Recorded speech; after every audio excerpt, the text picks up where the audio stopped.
Hello बच्चों, let's read the question. The question says the status of the human population reflected in the human age pyramid given below is. यहाँ पे हमें एक human age pyramid दिया गया है, हमें बताना है कि इस टाइप की ह्यूमन पॉपुलेशन का स्टेटस क्या है। क्वेश्चन को अटेम्प्ट करने से पहले हम हमारा की कंसेप्ट देखते हैं कि इस क्वेश्चन में हमारा की कंसेप्ट क्या होगा।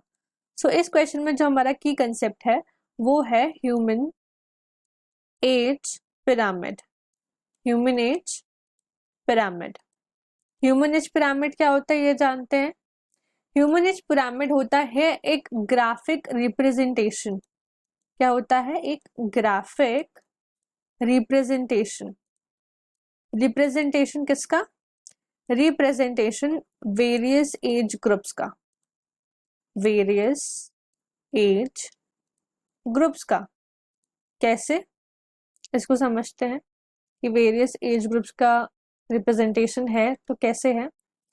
सबसे पहले जो हमारे प्री रिप्रोडक्टिव पॉपुलेशन होती है, जो हमारी प्री रिप्रोडक्टिव पॉपुलेशन है वो आपकी प्रेजेंट होगी बेस पे।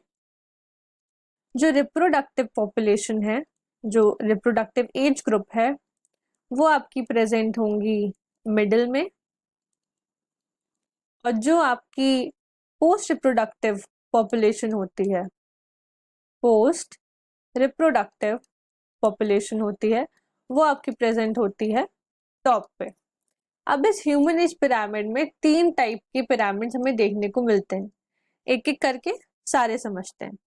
सबसे पहले जो पिरामिड आता है वो होता है कुछ ऐसे, एक्सपैंडिंग जैसा, कुछ इस तरीके का।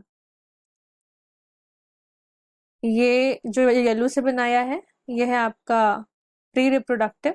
ये जो ब्लू से बना रहे हैं ये है रिप्रोडक्टिव एज ग्रुप।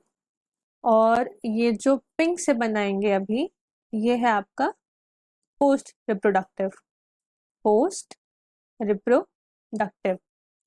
तो इसको समझे कैसे। ये वाला जो ग्रीन पार्ट है ये है आपका पोस्ट रिप्रोडक्टिव पार्ट। कौन सा पार्ट है? पिंक वाला, पोस्ट रिप्रोडक्टिव। ये जो ब्लू वाला है ये है रिप्रोडक्टिव। रिप्रोडक्टिव। और ये जो येलो वाला है ये है आपका प्री रिप्रोडक्टिव।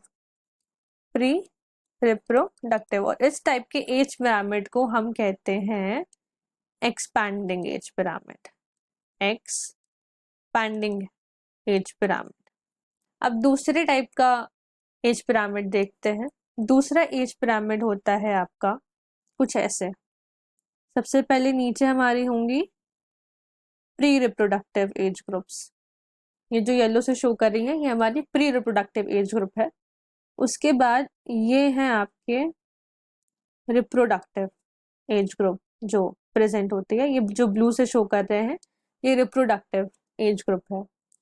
और उसके ऊपर ये जो पिंक से हैं ये हैं आपके पोस्ट रिप्रोडक्टिव। Post reproductive. और जो इस टाइप का एज पिरामिड होता है ये हमारा स्टेबल होता है। और हमने जाना कि ये है आपका प्री रिप्रोडक्टिव। Pre reproductive. ये है आपका रिप्रोडक्टिव। रिप्रोडक्टिव। और ये जो पिंक वाला है ये है आपका पोस्ट रिप्रोडक्टिव। Post reproductive. और ये जो एज पिरामिड है इसको हम बोलते हैं स्टेबल एज पिरामिड। अब एक लास्ट जो ह्यूमन एज पिरामिड है वो देख लेते हैं। लास्ट वाला कुछ ऐसा होता है। ये येलो वाला पहले बनाएंगे। नीचे है जो ये हमारा कौन सा पार्ट होता है? ये है हमारा प्री रिप्रोडक्टिव पार्ट। उसके ऊपर लेंगे हम ब्लू। तो ब्लू से जो हम बना रहे हैं ये है आपका रिप्रोडक्टिव पार्ट। ये वाला जो पार्ट है ये है रिप्रोडक्टिव पार्ट। और अब रिप्रोडक्टिव के ऊपर कौन सी पॉपुलेशन आएगी, एज ग्रुप आएगा हमारा ये पोस्ट रिप्रोडक्टिव। पोस्ट रिप्रोडक्टिव कुछ ऐसे होता है ये। और इस टाइप का जो पिरामिड बनता है इसको हम कहते हैं डिक्लाइनिंग। कौन सा ह्यूमन एज पिरामिड है ये? डिक्लाइनिंग। अगेन ये वाला जो पार्ट है ये है आपका प्री रिप्रोडक्टिव। येलो वाला आपका प्री रिप्रोडक्टिव है, जो ब्लू वाला है वो रिप्रोडक्टिव है, एंड उसके बाद ये जो पिंक वाला पार्ट है ये आपका पोस्ट रिप्रोडक्टिव है। ये वो एज ग्रुप्स हैं जो इस फेज में प्रेजेंट होते हैं। अब क्वेश्चन क्या था कि हम बताना कि ये जो हमें ह्यूमन एज पिरामिड दिया हुआ है ये कौन से status of the human population को रिफ्लेक्ट करता है। तो अगर हम इस ह्यूमन एज पिरामिड को देखें तो ये काफी ज्यादा सिमिलर है हमारे इस वाले ह्यूमन एज पिरामिड से। सो हमारा आंसर होगा declining population. So the correct option is option A. Hope you understood the question. Best of luck.